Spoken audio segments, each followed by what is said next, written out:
Assalom kichik do'stlar.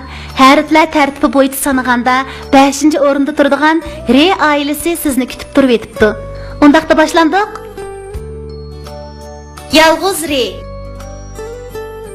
Ulanma Re.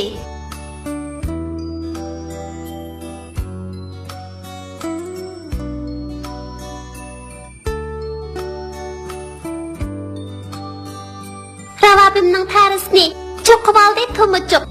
Ravab bilan bir qo'ysam, ravab bo'ldi to'tpuchoq.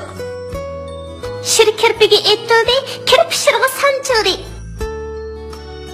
Re harfining boshqa harflarga qanday qo'shildiganligiga qarab boqaylik. Re'ga ani qo'shsa ra bo'ladi. Re a ra. Re'ga ani qo'shsa ra bo'ladi. Re a ra. A Re ar. Te a ta re tar. Ağa ran qo'ysak ara bo'ladi. A re ara ara. Ağa narni qo'ysak anar bo'ladi. A ne anare nar anar. Burkutning rasm sizishi. Burkutning rasm kursiga qatnashayotganiga xeyli kunlar bo'lgan ekan. U rasm sizishni bakti yaxshi ko'rdi ekan.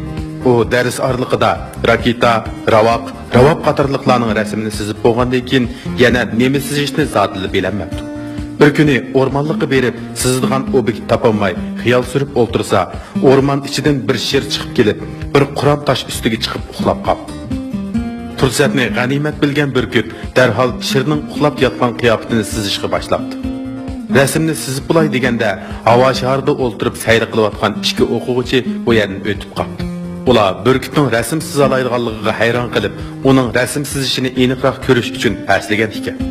Sher uyg'onib ketibdi-da, g'alati havo shaharini ko'rib badar qechibdi. Burkut rasmni bitirolmaganiga afsuslanib, "Sher aka, to'xta! Men texi rasmni sizib bo'lmadim" deb Sherning kaynidan qo'labdi.